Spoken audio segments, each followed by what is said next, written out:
তো বন্ধুরা, জঙ্গলে এক রোমাঞ্চকর ভ্রমণের জন্য প্রস্তুত হও, যেখানে সিংহের গল্প এতটাই বিস্ফোরক যে তোমার নিঃশ্বাস থেমে যাবে।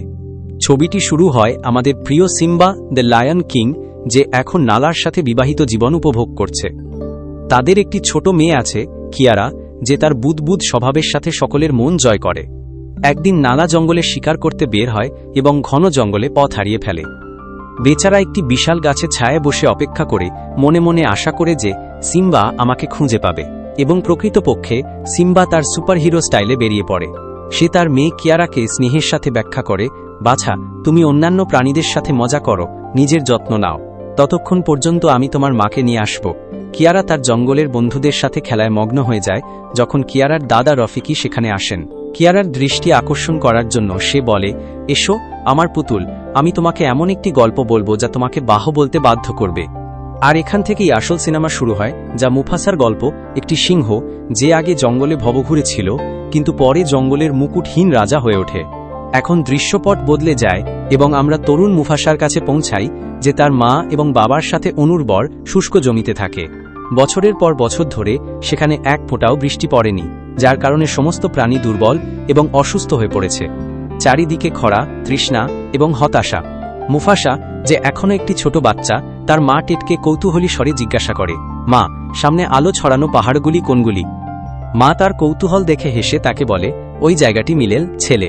আমি শুনেছি সেখানে সবকিছু আছে, সবুজ, জল, খাবার এবং শান্তি। প্রাণীরা সেখানে ভয় ছাড়াই সুখী জীবনযাপন করে। আমরা অবশ্যই একদিন সেখানে যাব। মুফাসার ছোট্ট হৃদয় মিলেলের স্বপ্নে ডুবে যায় এবং সে সেই দিনের জন্য অপেক্ষা করতে থাকে যখন সে নিজের চোখে সেই জাদুকরী জায়গাটি দেখতে পাবে। তারপর হঠাৎ আকাশে কালো মেঘ জমে ওঠে এবং বছরের পর বছর পর বৃষ্টির ফোঁটা মাটিতে চুম্বন করতে শুরু করে। সমস্ত প্রাণী আনন্দে নাচতে থাকে। হরিণ, জিরাফ এবং অন্যান্য বনবাসী বৃষ্টির ফোঁটায় স্নান করে লাফালাফি এবং খেলা শুরু করে। কিন্তু এই আনন্দ বেশিক্ষণ স্থায়ী হয় না। বৃষ্টি এত ভারী হয়ে ওঠে যে মুহূর্তের মধ্যে বন্যার রূপ নেয়। বনে জলের বন্যা হয় এবং প্রাণীগুলি একে ভেসে যেতে থাকে। মুফাসাও এই প্রবল স্রোতে আটকা পড়ে। তার বাবা, যিনি একজন শক্তিশালী সিংহ, সময় নষ্ট না করে জলে ঝাঁপিয়ে পড়ে। তারা মুফাসাকে তাদের চোয়ালে ধরে একটি পাথরের উপর ফেলে দেয়। মা তীর থেকে চিৎকার করে বলে, মুফাসা, তাড়াতাড়ি এখানে এসো। কিন্তু মুফাসা ভয় কাঁপছে, তার ছোট্ট হৃদয় ধড়ফড় করছে। ঠিক তখনই একটি বিশাল হাতি ছুটে এসে মুফাসা যে পাথরের উপর দাঁড়িয়েছিল তা ভেঙে ফেলে। মুফাসা আবার ডুবে যায়, কিন্তু ভাগ্য তার সহায়, সে একটি ভাসমান কাঠ খুঁজে পায়, যা সে ধরে তার জীবন বাঁচায়। জলের তীব্র স্রোত মুফাসাকে একটি ছোট পুকুরে নিয়ে যায়। সেখানে তার দেখা হয় টাকা নামের একটি সিংহ শাবকের সাথে। টাকা, যে নিজেও একটি শাবক, সে পুকুরে মুফাসাকে সাঁতার কাটতে দেখে চিৎকার করে বলে, এই পিছনে দেখো, কুমির। মুফাসার হৃৎস্পন্দন এক ধাক্কায় লাফিয়ে ওঠে। সে তৎক্ষণাৎ তীরে সাঁতার কাটে। টাকা তার থাবা ধরে তাকে টেনে বের করে আনে, কিন্তু কুমিরগুলো এখন তাদের নাকের কাছে তাদের বিশাল চোয়াল খোলা রেখে প্রস্তুত। তারপর টাকার মা, যিনি একটি ছোট কিন্তু সাহসী সিংহ, গর্জন করে এসে কুমিরদের তাড়িয়ে দেন। মুফাসা এবং টাকা স্বস্তির নিঃশ্বাস ফেলেন, কিন্তু টাকার মা কঠোর স্বরে বলেন, আমরা তাকে আমাদের দলে রাখতে পারি না। আমাদের দলের একটি নিয়ম আছে, কোনো বহিরাগত নয়। মুফাসা তৎক্ষণাৎ বলে, আমি বহিরাগত নই। আমার বাবা আমাদের এলাকার রাজা। আমি বন্যায় তার থেকে আলাদা হয়ে গিয়েছিলাম। তার দুঃখের গল্প শুনে টাকার মায়ের হৃদয় গলে যায়। সে মুফাসাকে তার সাথে বাড়িতে নিয়ে যায়, কিন্তু সেখানে টাকার বাবা, যিনি দলের রাজা, মুফাসাকে দেখে রেগে যান। সে বলে, আমরা আমাদের দলে কোনো ভবঘুরে রাখি না। মুফাসা আবার তার কথাগুলো পুনরাবৃত্তি করে, আমি ভবঘুরে নই। আমার বাবা রাজা, আর আমি এত দ্রুত দৌড়াতে পারি যে তোমার ছেলেকেও হারাতে পারি। রাজা হেসে বলে, ঠিক আছে, যদি তুমি এত বড় দাবি করো, তাহলে দৌড়ে টাকাকে হারিয়ে দাও। তারপর আমরা তোমাকে আমাদের দলে রাখার কথা ভাবো। দৌড় শুরু হয় এবং টাকার গতি মুফাসার চেয়ে অনেক দ্রুত। সে বাতাসের সাথে কথা বলতে বলতে এগিয়ে যায়। মুফাসা জলের মাঝখানে একটি গভীর খাদে পড়ে যায় এবং ডুবে যেতে শুরু করে। কিন্তু টাকা, যে এখন পর্যন্ত এগিয়েছিল, পিছনে ফিরে মুফাসাকে বাঁচাতে পানিতে ঝাঁপ দেয়। সে তাকে তীরে টেনে নিয়ে যায়। দৌড় আবার শুরু হয় এবং টাকা আবার এগিয়ে থাকে। কিন্তু দৌড়ের শেষ মুহূর্তে টাকা ভাবে, আমি জয়ের চেয়ে বেশি বন্ধু চাই। সে ইচ্ছাকৃতভাবে তার গতি কমিয়ে দেয় এবং মুফাসা দৌড়ে জয়ী হয়। টাকার বাবা রেগে যায়, কিন্তু টাকার মুখে একটা বড় হাসি থাকে। মুফাসার মতো সে একজন সত্যিকারের ভাই খুঁজে পেয়েছে।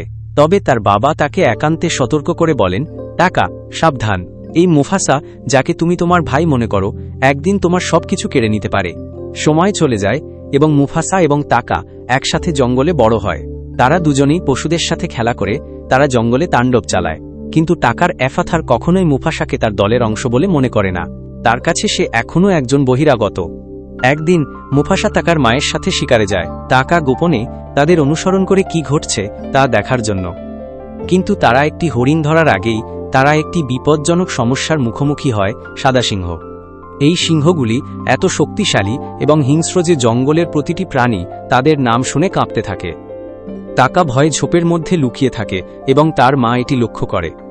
যখন সাদা সিংহরা তাদের অঞ্চলে হরিণকে আক্রমণ করে তখন টাকার মা তাদের বিরুদ্ধে দাঁড়ায়। দুজনের মধ্যে তীব্র লড়াই শুরু হয়। মুফাসা, যে তার মায়ের মতোই সাহসী, তার মাকে বাঁচাতে সাদা সিংহদের মুখোমুখি হয়। সে একা দুটি সাদা সিংহকে পরাজিত করে এবং তাদের মধ্যে একটিকে হত্যা করে। অন্য সিংহ তার সঙ্গীর মৃত্যু দেখে দুর্বল হয়ে পড়ে এবং সেখান থেকে পালিয়ে যায়। মুফাসা টাকার মায়ের সাথে নিরাপদে ফিরে এসে টাকা এবং তার মা তাদের রাজাকে বলেন, যদি মুফাসা না থাকত তাহলে আজ আমি বেঁচে থাকতাম না। সে একাই ওই শক্তিশালী সাদা সিংহদের সাথে লড়াই করে আমার জীবন বাঁচিয়েছে। এই প্রথম রাজা মুফাসার দিকে শ্রদ্ধার সাথে তাকায়। সে বলে, মুফাসা, তুমি আমার স্ত্রীর জীবন বাঁচিয়েছ, আমি সর্বদা তোমার প্রতি কৃতজ্ঞ থাকব। কিন্তু মুফাসা, যে বনের বাতাস বুঝতে জানে, সে সতর্ক করে দেয়, বাতাস বলছে যে ওই সাদা সিংহগুলো প্রতিশোধ নিতে ফিরে আসবে। আমাদের তাদের যত্ন নেওয়া উচিত। রাজার নির্দেশে তার তথ্যদাতা সিংহ সাদা সিংহের পালের কাছে যায়। সেখানে সে জানতে পারে যে মুফাসা যে সিংহকে হত্যা করেছিল সে সাদা সিংহের রাজার ছেলে। রাজা প্রতিশোধের আগুনে জ্বলছে। সে আরও জানতে পারে যে অন্য সিংহ, যে তার ছেলেকে একা রেখে পালিয়ে গিয়েছিল, এখন তার চোখে অপরাধী। রাজা তার নিজের সিংহকে হত্যা করে, যা মুফাসার দলকে ধারণা দেয় যে এই সাদা সিংহগুলি কতটা নির্মম এবং শক্তিশালী। সংবাদদাতা ফিরে এসে রাজাকে বলেন, ওই সিংহগুলো খুবই বিপজ্জনক। তাদের একটি সিংহ আমাদের দুটি সিংহের মতোই শক্তিশালী। তারা খুব দ্রুত দৌড়ায় এবং শীঘ্রই প্রতিশোধ নিতে এখানে পৌঁছাবে। রাজা এই কথা শুনে ভয় পেয়ে যান এবং টাকাকে বলেন, যদি তোমরা পরবর্তী রাজা হতে চাও তাহলে তোমাদের এখান থেকে পালিয়ে যেতে হবে, অন্যথায় আমাদের জন্য সবকিছু হারিয়ে যাবে। পরের দিন সকালে সূর্যের প্রথম রশ্মিবন স্পর্শ করার সাথে সাথে টাকার মা টাকা এবং মুফাসাকে ব্যাখ্যা করেন, পাহাড়ের ওপারে যে জায়গা থেকে আলো জ্বলে তা হল মিলেল। তোমাদের সেখানে যেতে হবে এবং এই বিপদ কেটে না যাওয়া পর্যন্ত লুকিয়ে থাকতে হবে, যাতে সঠিক সময় এলে তোমরা আবার তোমাদের রাজ্যের দায়িত্ব নিতে পারো।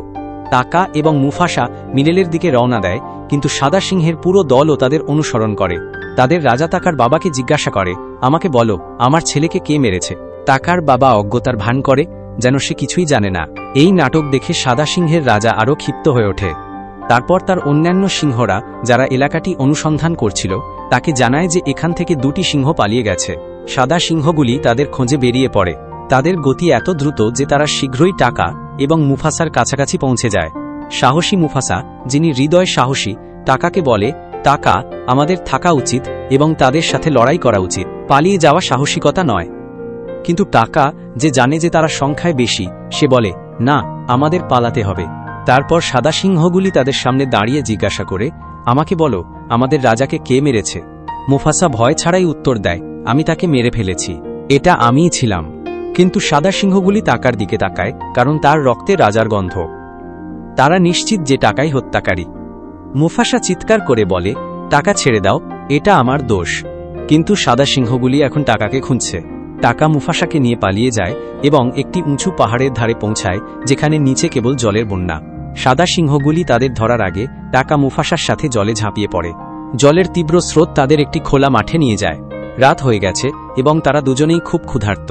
ইঁদুরগুলো পেটে গর্জন করছে। তারা খাবারের সন্ধানে বনে ঘুরে বেড়ায়। তারপর তারা একটি সিংহীর গন্ধ পায়। সেই সিংহীটি সারাবি, যে তাদের দেখে স্বস্তির নিঃশ্বাস ফেলে। সে বলে, সাদা সিংহরা আমার পুরো দলকে মেরে ফেলেছে, আমিই একমাত্র অবশিষ্ট। সারাবির সাথে সাজু নামে একটি ছোট পাখি থাকে, যে তার গুপ্তচর এবং দেহরক্ষী। সে সারাবিকে সাদা সিংহ আসার আগে লুকিয়ে থাকার পরামর্শ দেয়। সারাবিও মিলেলে যেতে চায়, যেমন টাকা এবং মুফাসাও। তাদের জীবন বাঁচাতে তারা তিনজন একসাথে যাত্রা শুরু করার সিদ্ধান্ত নেয়। তারা আরও কিছুটা এগিয়ে যাওয়ার সাথে সাথে তারা খাবারের গন্ধ পায়, কিন্তু এটি খাবার নয়, বরং বানরের গন্ধ, যা তারা শিকারের জন্য মারতে পারে। এই বানরগুলির মধ্যে মুফাসার সাথে রফিকির দেখা হয়, যে তখন একটি ছোট দুষ্টু বানর। রফিকিকে তার নিজের বানররা পছন্দ করে না এবং তারা তাকে দল থেকে বের করে দেয়। মুফাসা এবং অন্যরা তাকে খাওয়ার আগে রফিকি চিৎকার করে বলে, আমি মিলেলে যাওয়ার পথ জানি। সবাই আনন্দে মেতে ওঠে। মুফাসা জিজ্ঞাসা করে, সত্যি? রফিকি বলে, হ্যাঁ, আমি সেখানে থাকতাম। আমার ভাই সেখানে আছে। ভাইয়ের কথা মিথ্যা ছিল, কিন্তু সে সত্যি মিলেলে যাওয়ার পথ জানে। এই কথা শুনে তারা তাকে খাওয়া ছেড়ে দেয় এবং তাকে তাদের দলে অন্তর্ভুক্ত করে যাতে রফিকি তাদের মিলেলে নিয়ে যেতে পারে। সকাল হয়ে গেছে এবং বাতাসের দিক থেকে সারাবি বুঝতে পারে যে সাদা সিংহগুলো এখনও তাদের তাড়া করছে। সে সতর্ক করে, ওরা আমাদের জাতিকে ধ্বংস করতে চায়, থামো না, এগিয়ে যাও। পথে টাকা, যে এখন সারাবির প্রেমে পড়েছে, মুফাসাকে বলে, বন্ধু, আমি সারাবিকে খুব পছন্দ করি। মুফাসা হেসে টিপস দেয়, ভাই যাও এবং তাকে বলো যে তার শরীর গোলাপের মতো গন্ধ পাচ্ছে। মেয়েরা এই ধরনের কথা শুনে গলে যায়। টাকাও একই কাজ করে এবং সারাবি তার কথায় সত্যিই মুগ্ধ হয়। কিন্তু তারপর তাদের সামনে হাতির একটি বিশাল পাল আসে এবং সাদা সিংহগুলিও তাদের পিছনে চলে আসে। আসলে সাদা সিংহগুলি এত কাছে এসেছিল কারণ তারা পাহাড়ি এলাকায় লম্বা লাফ দিয়ে রাস্তা পার হয়েছিল যখন মুফাসা এবং অন্যরা নিচ থেকে ধীরে ধীরে আসছিল। এখন এই হিংস্র সিংহদের হাত থেকে বাঁচতে কিছু কৌশল করতে হয়েছিল। সারাবি দ্রুত একটি গাছে উঠে সেখানে ঝুলন্ত একটি মৌচাক ভেঙে ফেলে। মৌমাছিরা সর্বত্র ছড়িয়ে পড়ে এবং হাতিরা আতঙ্কে দৌড়াতে শুরু করে।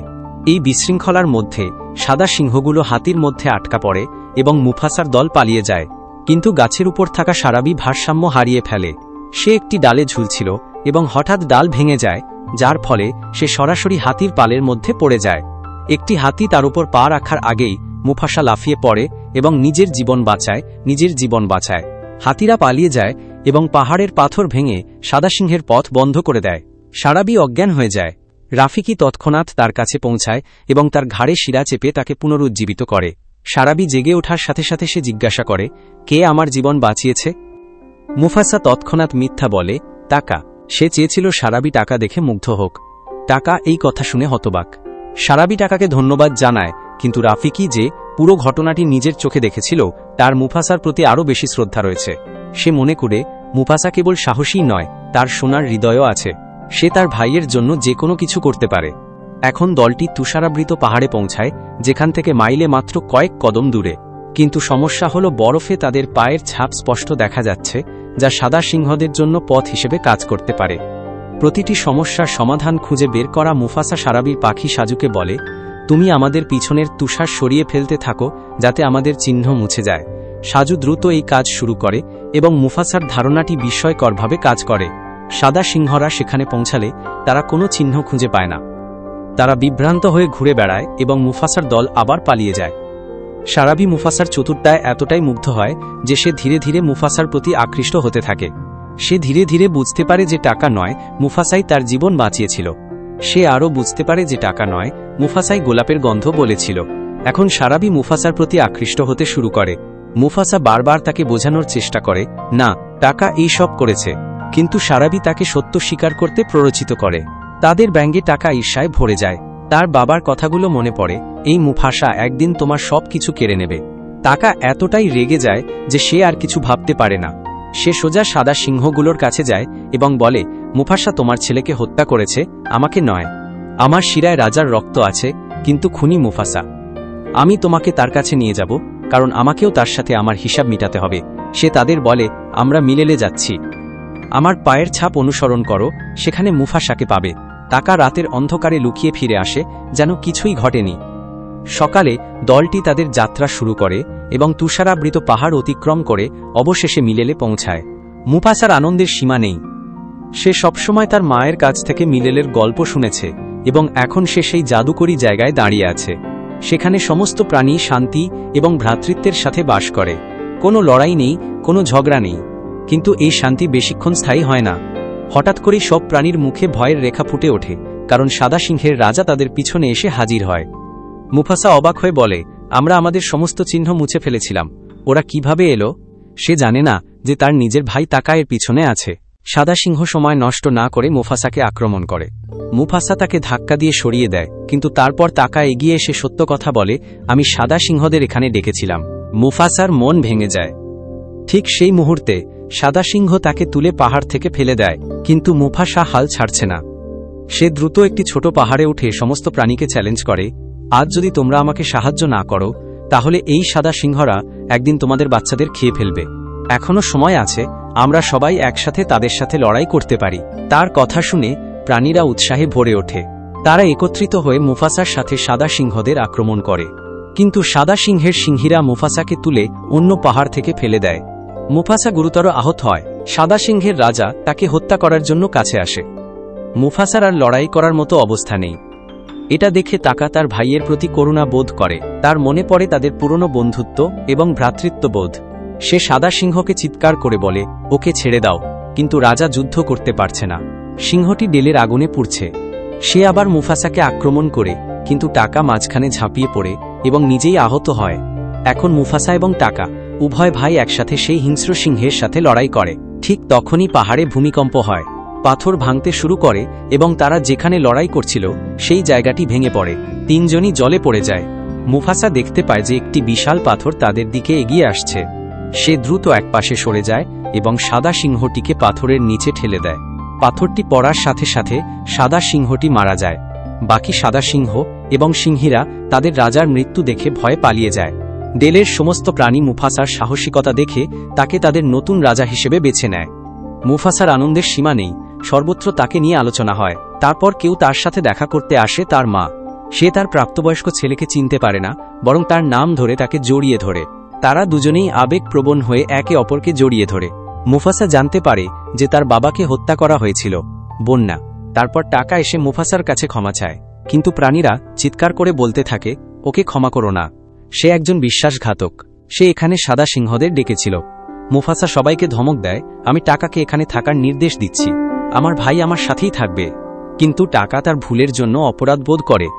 সে বলে, কখনো আমাকে মনে রেখো না, এবং অজানা পাহাড়ের দিকে চলে যায়। রফিকির গল্প এখানেই শেষ হয় এবং দৃশ্যটি কিয়ারার কাছে ফিরে আসে। গল্প শেষ হওয়ার সাথে সাথে কিয়ারার বাবা সিম্বা নালাকে খুঁজে পান এবং তাকে ফিরিয়ে আনেন। কিয়ারা জানতে পারে যে তারও একটি ছোট ভাই আছে। সে আনন্দে লাফিয়ে ওঠে। পুরো পরিবার একসাথে মজা করে এবং এই বিস্ফোরক গল্পটি এখানেই শেষ হয়।